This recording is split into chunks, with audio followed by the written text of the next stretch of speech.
Grüß Gott. Bon ok, désolé pour l'accent, mais c'est la version germanique de Hey Hey. Salut à toutes et à tous, super content de vous retrouver, j'espère que la période estivale s'est bien passée pour vous.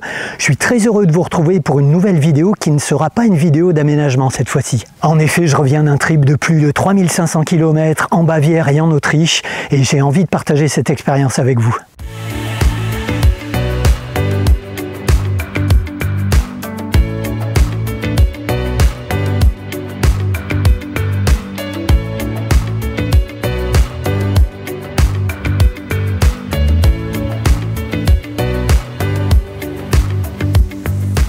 Mais l'objectif de cette vidéo ne sera pas de vous montrer en images toutes les belles choses que j'ai vues. Pour ça, je vous ai concocté quelques shorts qui sont déjà en ligne et plus d'autres à venir. N'hésitez pas à consulter la chaîne pour voir toutes les belles choses que j'ai vues. Bon, après je dis ça, mais il y aura peut-être en cours de vidéo, voire à la fin, quelques jolis plans de villages et de beaux paysages. Ah, par contre, je suis désolé, mais il n'y aura pas de jolis plans de drone parce que la législation est déjà suffisamment compliquée en France que là-bas, j'ai pas trop eu envie de faire connaissance avec la Polizei, vous voyez. En fait, l'objectif de cette vidéo, au travers de mon expérience, c'est de répondre à la question « Est-ce que la van life est encore possible en Bavière et en Autriche ?» En bref, est-ce qu'il est facile ou pas de trouver un bivouac en pleine nature? Mais surtout, restez bien jusqu'à la fin parce qu'on va aussi parler de l'accueil, de la langue, de l'ambiance générale, de l'état des routes, de combien ça coûte, du climat, des campings, du réseau home camper, des interdictions, de la vie nocturne, de l'alimentation, de la recherche de points d'eau et du comportement global de Manuka pendant ces 3500 km. Et au fait, je tourne cette vidéo de retour en France.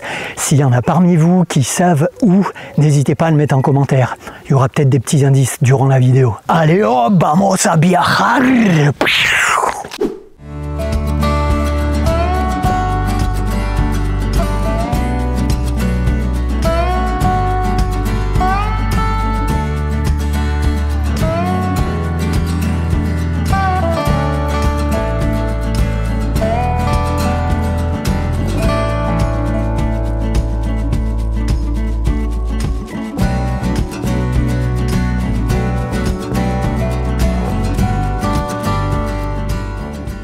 Commençons par l'objet principal de la vidéo, les possibilités de bivouac.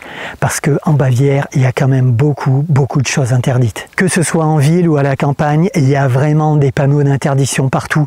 Donc une fois qu'on passe la frontière allemande, je me demande si ce serait pas plus efficace finalement de faire une liste des points qui sont autorisés. Ce serait plus rapide. Alors partant de là, on va essayer de pondérer un petit peu les choses. Je dirais de ma propre expérience que sur les zones très touristiques, c'est très compliqué, voire impossible de pratiquer la van life. Mais tout ce que je vais dire là, finalement, ça change pas trop de la France. Globalement, on trouve trois types de panneaux d'interdiction dès qu'on essaye de s'éloigner des grands axes. Des panneaux d'interdiction de circulation, des panneaux d'interdiction de stationnement tout court et des panneaux d'interdiction de stationnement la nuit. En fait, il n'y a quasiment aucun chemin isolé et quand on s'y engage, on va soit chez un particulier, soit dans une ferme, soit vers un panneau d'interdiction. En fait, en Bavière, quand on circule sur une route même isolée, on a l'impression qu'on est dans un tube dont on ne peut pas sortir.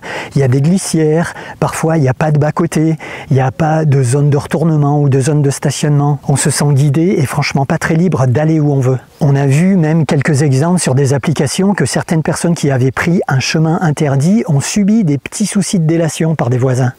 C'est chaud quand même. Ceci dit, pour le bivouac en pleine nature, on a quand même réussi à se solutionner de trois manières différentes. Mais je précise bien que ça, c'était en dehors des zones touristiques, dans des villages peu connus, peu visités. Une des premières solutions qu'on a trouvées sont les sorties de village. On avait trouvé notamment un site à 25 km de Munich environ, à proximité d'une exploitation agricole, avec les montagnes en fond, c'était vraiment très joli.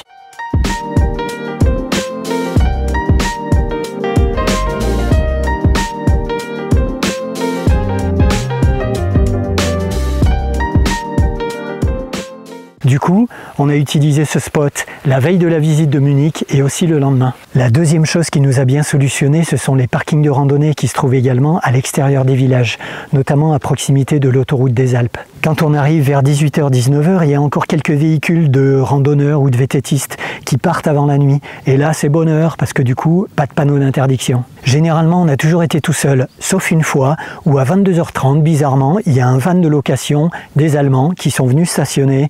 Ils ont rapidement ouvert le toit, coupé le moteur, coupé les lumières.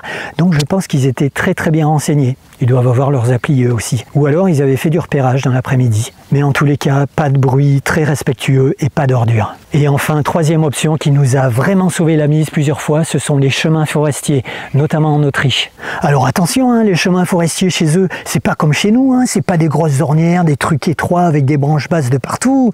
Ah non, eux c'est à la germanique. Les chemins forestiers, ils sont larges, ils sont gravillonnés, ils sont accessibles. C'est l'autoroute à la germanique, quoi. Et là, la majeure partie du temps, pas de panneau d'interdiction de circuler. On a vu éventuellement des barrières très hautes qui étaient ouvertes et qui doivent servir, je pense, uniquement en période hivernale à fermer les chemins quand il y a beaucoup de neige. Et on s'est trouvé parfois très reconnaissant de dormir dans des endroits vraiment magnifiques, en pleine montagne, en pleine forêt, avec une espèce de brume un petit peu mystique le matin au réveil, et une fois une rencontre un petit peu impromptue, un petit peu magique avec la faune sauvage locale.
Bon, parlons un petit peu de propreté maintenant. Franchement, à ce niveau-là, la Bavière et l'Autriche sont des pays très très propres. Pas de papier gras, que ce soit en ville ou à la campagne. Et du coup, au bout de 15 jours, on est là, on se dit mais on fait plus attention de l'endroit où on marche en fait. Il n'y a pas des troncs canins et il n'y a pas des gros étrons. On ne fait plus attention où on marche parce qu'en fait, il n'y a pas de déjection. C'est vraiment ancré dans leur mentalité depuis tout petit, je pense. Et c'est peut-être lié aussi aux amendes. Et enfin, pas de décharge sauvage, pas de papier, pipi caca. Sauf une fois, on a trouvé 2 gros sacs d'ordures et ça nous a un petit peu navré. Du coup, il y a peut-être effectivement des progrès à faire dans tous les pays. Mais on le répétera jamais assez souvent, ce message-là, les sites de van life doivent rester propres. C'est de la responsabilité de chacun.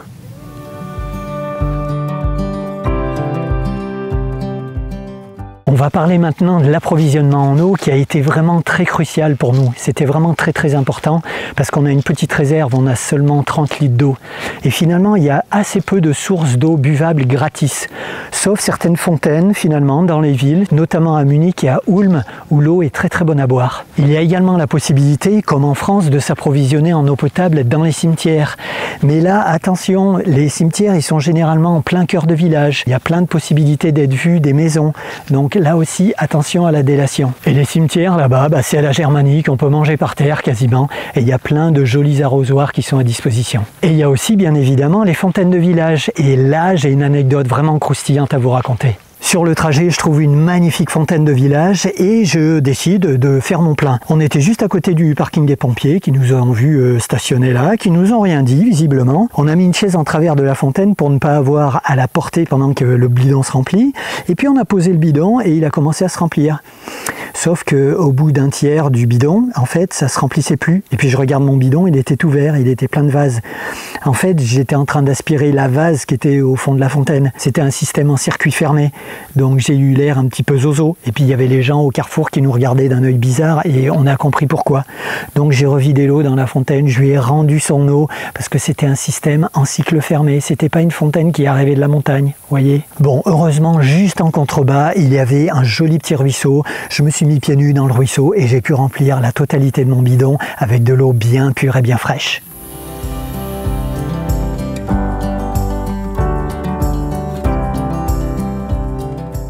Mais je vais revenir maintenant juste une petite minute sur où passer la nuit. Parce que la douche à pression au cul du camion, quand il pleut des cordes, ça commence à trouver ses limites. Et puis, tous les 3-4 jours, on a peut-être envie de se prendre une vraie douche et de remplir les bidons. Et ça a été l'occasion pour ma compagne et moi de tester un réseau que vous connaissez peut-être qui s'appelle Home Camper. Bon, très franchement, parfois c'est un petit peu abusé parce que c'est une place de parking dans un lotissement ou devant une grange. Dans notre cas, on a été chez un producteur de pommes et j'ai l'impression qu'on n'a pas été très chanceux. C'était 18 € la nuit plus 5 € de commission. Ça fait à peu près 28% de commission. Ça commence à taper, hein. Par contre, ce qui est bien, c'est que le paiement et la réservation se font directement sur l'appli et on peut communiquer avec le propriétaire ou la propriétaire pour savoir s'il reste de la place. Malheureusement, on s'est retrouvé proche de la route, donc c'était assez bruyant. Il y avait assez peu d'espace pour les campeurs et les véhicules de loisirs et notre emplacement s'est trouvé en face d'un hangar, franchement, de stockage qui n'était pas franchement accueillant. Il y avait pas mal de stockage, de matériaux et d'outils de chantier. La douche était sans porte, juste simplement un rideau. Toutes les canalisations étaient apparentes. Un lavabo pour laver la vaisselle qui était vraiment très sommaire et l'eau à boire dans un bidon en plastique. Par contre, rien à dire au niveau des services. Petit local au sec avec la Wi-Fi et tout ce qu'il faut pour les produits de première nécessité, pour le petit déjeuner, machine à café à petit prix, un propriétaire vraiment très accueillant. L'endroit était insolite, on avait l'impression d'un micro-musée et il y avait finalement tous les services. Bon, vous savez quoi les amis, il commence à faire nuit. Je vous raconte la suite demain.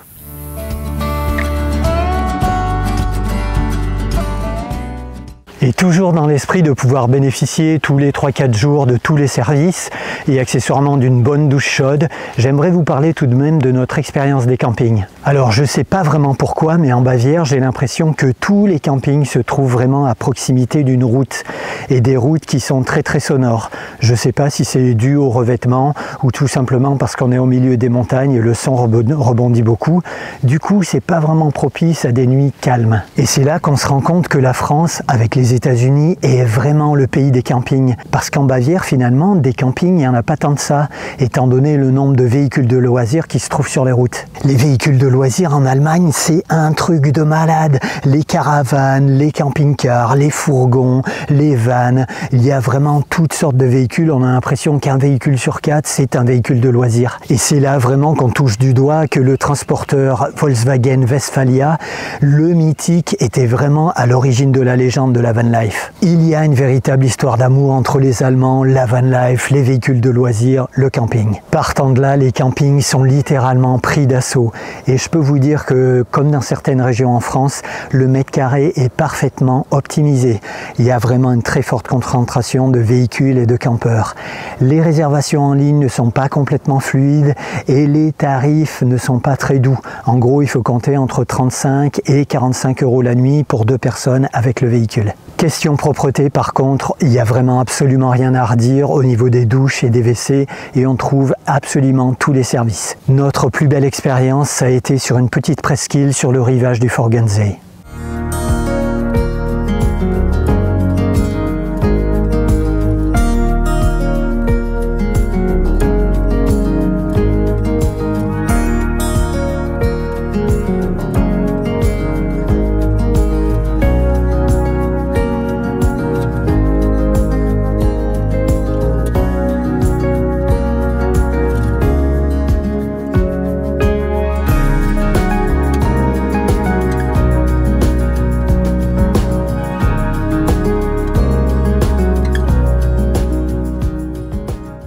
Et au contraire, on a eu aussi 2 expériences plutôt décevantes. La première, c'était un camping où on a payé 20 € pour la nuit, donc les 2 personnes avec le véhicule, sans aucun service, juste pour avoir le droit de stationner sur un parking de camping-car, qui heureusement n'était pas trop bondé. Et on nous a bien expliqué que si on se rapprochait du bloc sanitaire, si on prenait une douche, si on remplissait une gourde ou un verre d'eau, on serait littéralement exclu du camping. Heureusement, le cadre, le soir et le matin au réveil étaient vraiment magnifiques. Mais la pire expérience de camping qu'on a eu à subir, et ça paraît un petit peu surprenant, c'est près d'une grande ville en Autriche. On a commencé à se douter que quelque chose n'allait pas quand on nous a jeté un formulaire d'inscription et un stylo à l'accueil et que le propriétaire a commencé à nous expliquer que si on payait en liquide, ce serait 10 € moins cher.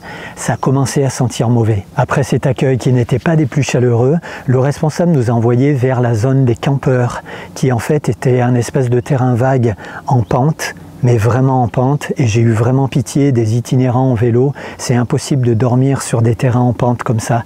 Et visiblement, le propriétaire avait un accord avec la mairie. Il y avait une partie de cette zone-là qui était réservée à ce que je qualifierais des réfugiés, ou en tous les cas une communauté qui était rassemblée là le soir, très tardivement, et c'était très festif. Il y avait des chants, des barbecues et des choses comme ça, et la zone était simplement séparée des campeurs par quelques grillages, et franchement j'ai trouvé ça extrêmement choquant. Je suis donc retourné voir le responsable et je lui ai expliqué que j'étais pas très content et j'étais quasiment prêt à reprendre mon argent, et là il nous a expliqué qu'on pouvait se mettre dans une autre zone, la zone centrale qui était réservée aux camping-caristes. Le problème c'est qu'il y avait quasiment plus d'emplacement là.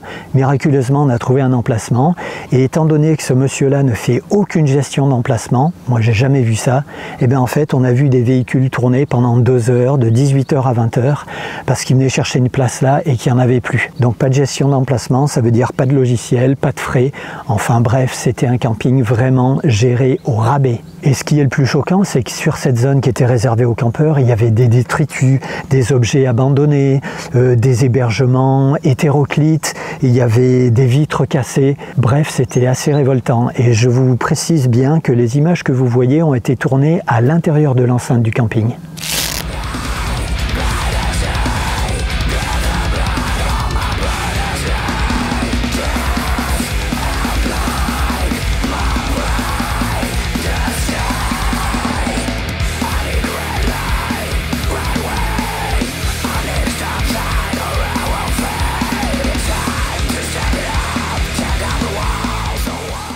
Et pour couronner le tout, ce camping se trouvait juste en proximité d'une route très sonore, mais aussi d'une autoroute et d'un aéroport.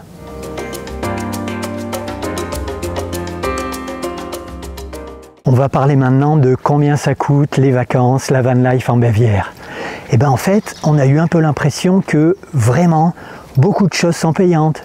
Beaucoup de choses. Pour aller aux toilettes, par exemple, ça coûte entre 50 et 70 centimes, y compris sur une aire d'autoroute. Et les Allemands ont inventé, alors ça j'étais vraiment le cul par terre, le système horodateur pour le parking de randonnée. Alors là, j'avais jamais vu ça. Là, c'est cadeau, je vous l'offre celui-là. Je vous l'offre, c'est cadeau. Pour le système de paiement, par contre, c'est exactement comme en France. Si vous avez une carte européenne, eh ben, ça fonctionne très bien. Par contre, petite précision qui peut être intéressante, les Allemands sont très friands du paiement en liquide. Ça paraît assez surprenant en 2023, mais ils aiment beaucoup payer en liquide. Donc ayez toujours un peu de liquide dans la poche, ça peut dépanner dans de nombreux cas. Le diesel était 20 à 25 centimes moins cher qu'en France. Le mieux qu'on ait fait, c'est 1,59 en Autriche, alors qu'en France, le litre de gasoil était déjà à 1,85 voire 1,90. Quant à la nourriture, ça peut paraître un petit peu surprenant, mais c'était beaucoup moins cher qu'en France en supermarché. Chez certains discounters, c'est vraiment super intéressant. La barquette de cerises à 80 centimes pour 500 grammes de cerises. C'est vrai que ça paraît surprenant, mais l'Allemagne est producteur de cerises. C'était des cerises allemandes. Ils ont également leur fromage à eux, des fromages de montagne, de la charcuterie, du lait Bacchus à des tarifs vraiment défiant toute concurrence. Et alors pour les amateurs de bière comme moi, là c'est littéralement open bar. La Hefeweizenbier, la bière blanche à la levure par exemple, de marque, Paulaner, Franziskaner, les meilleures brasseries munichoises. Tenez-vous bien, c'est 99 centimes le demi-litre. Alors forcément, on a fait le plein avant de rentrer. On a fait le plein. Et la bonne surprise, franchement, elle est venue des restaurants. On peut trouver très facilement un plat principal à partir de 12 € et les portions sont vraiment copieuses. Et puis alors au niveau de la bière, la pinte, que ce soit en pression ou en bouteille, on la trouve à partir de 4,50 €.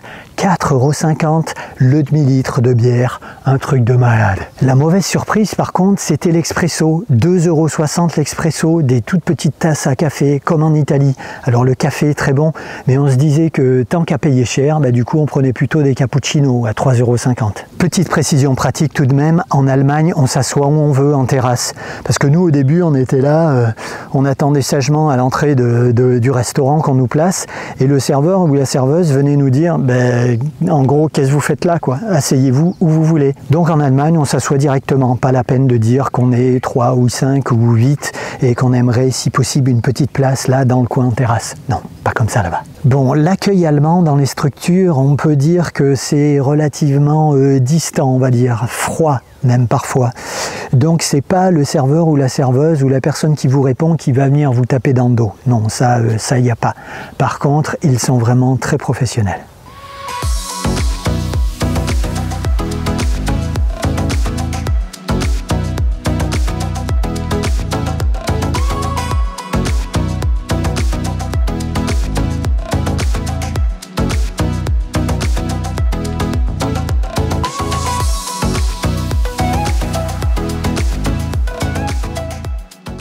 Autre précision qui est loin d'être anodine, la plupart des cartes ne sont pas traduites dans aucune langue, donc c'est parfois très compliqué de savoir ce qu'on va manger. Et en fait, ça peut paraître aussi très surprenant, mais tous les Allemands ne parlent pas un anglais impeccable.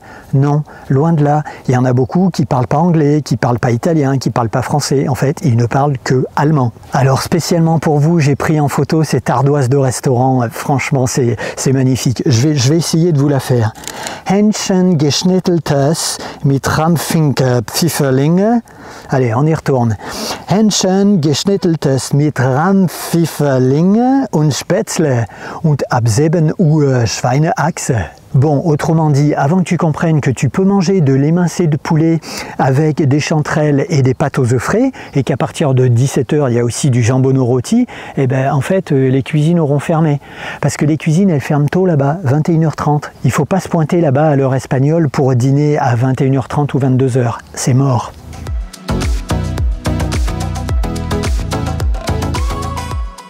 Parlons un petit peu maintenant des visites et des activités. Alors là, ça commence à devenir cher. Il faut compter 28 € pour un aller-retour en télécabine, par exemple, 10 € pour le parking d'un château, plus 30 € pour la visite du château en lui-même. Ça commence à faire pas mal de sous, surtout pour une petite famille. En plus, les systèmes de réservation pour les fameux châteaux de Louis II de Bavière que tout le monde a envie de visiter, il est carrément défaillant. Il vaut mieux aller acheter son billet directement sur place. Ça paraît fou, mais quand vous regardez sur le net, on vous dit qu'il n'y a pas de créneau sur la journée, et quand vous allez sur place, on vous vend un billet pour une visite dans la demi-heure. Bizarre, bizarre.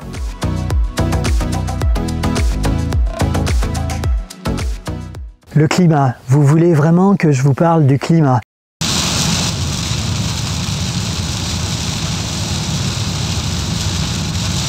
Bon, en gros, on a eu 15 jours d'un temps exécrable. Il a plu quasiment tout le temps. Parfois, à 16 h, il faisait 15 degrés.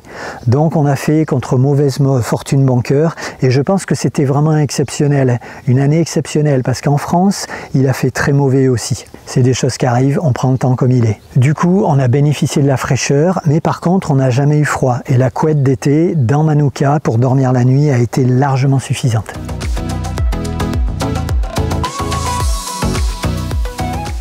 L'état des routes en Allemagne et en Bavière est vraiment irréprochable, même dans les zones les plus isolées. Franchement, le ruban, c'est du billard. Par contre, les déviations ne sont pas forcément indiquées, liées à leurs travaux d'été. Et ça, c'est un petit peu dommage et ça nous a valu parfois quelques déboires.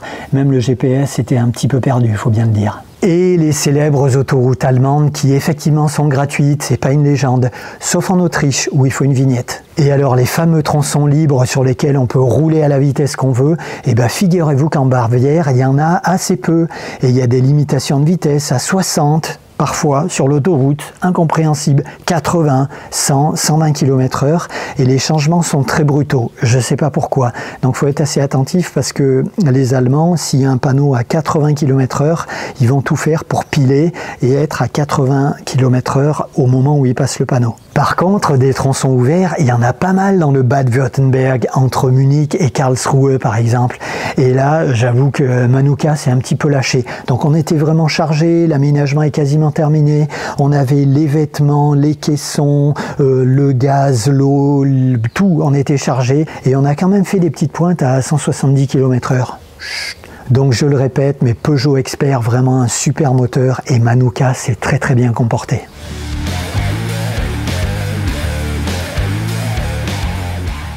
Et je vais finir là-dessus avec un super big up pour Manuka qui franchement est une super petite capsule spatio-temporelle pour visiter des endroits, de jolis endroits.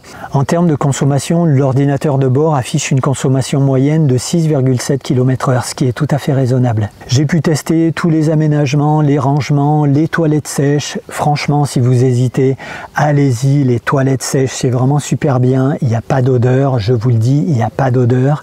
Si on s'en occupe comme il faut, c'est vraiment très bien. Mon installation électrique, j'en suis également très content, même si après coup, je peux dire que j'ai un petit peu quand même surdimensionné le panneau solaire. Encore une fois, à voir en période hivernale, mais toutes ces informations-là, vous les aurez très bientôt dans les futures vidéos d'aménagement de Manuka. La seule avarie qu'on a eu à subir, c'est une petite fuite au niveau du robinet. Le flexible d'alimentation du robinet avec les vibrations s'était dévissé, mais ça, c'est déjà réparé en fait. Bref, super content de Manuka et c'est une véritable récompense de tout le travail qui a été accumulé jusque-là. Bon, malgré les petits déboires dont j'ai pu vous parler dans cette vidéo, n'hésitez pas à aller visiter la Bavière et l'Autriche, ce sont vraiment des pays magnifiques, même si c'est un petit peu loin, mais en tous les cas, vous allez voir de très jolis paysages et il y a de très belles villes à visiter.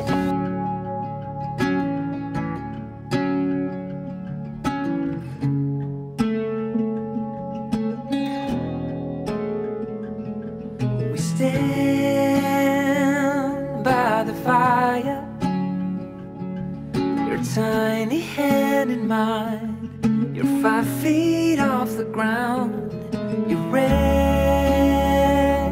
on my shoulder, as stars convey the light, so fragile in the night, in this moment, forever be, in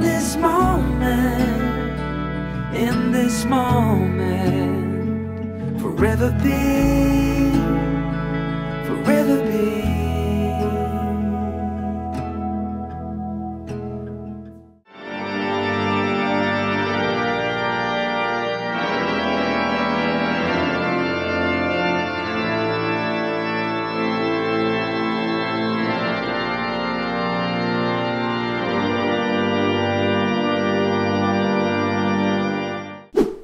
Et bien voilà, cette petite vidéo sur cette expérience en Bavière se termine. N'hésitez pas à commenter si vous aussi vous avez eu des expériences de voyage cet été, notamment en Bavière. Je serai très heureux d'échanger avec vous. Si vous découvrez la chaîne, n'hésitez pas à vous abonner. Et puis pour les autres, un petit pouce, un petit partage de vidéo, tout ça, ça fait toujours plaisir. Et je vous dis à très bientôt pour la suite des vidéos de l'aménagement de Manuka. Et surtout d'ici là, n'oubliez pas de kiffer la life. Forever be.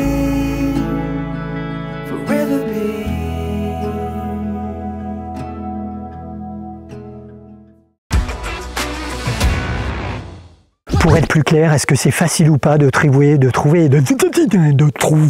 si t'articules pas, ça va être compliqué mon gars. Parce qu'on va parler aussi de l'accueil, de la langue, de la... Allez, vas-y, je suis sûr que je peux le faire. Alors, Hähnchen geschnitteltes mit Rampfifferlinge und Spätzle. Les fameux châteaux de Louis II de Bavière,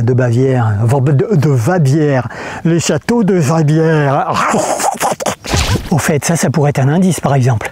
Non, puis attends, l'allemand c'est chaud parce que tu le lis de la gauche vers la droite, mais en fait, il faut empiler dans ta tête et pour la compréhension, il faut repartir de la droite vers la gauche.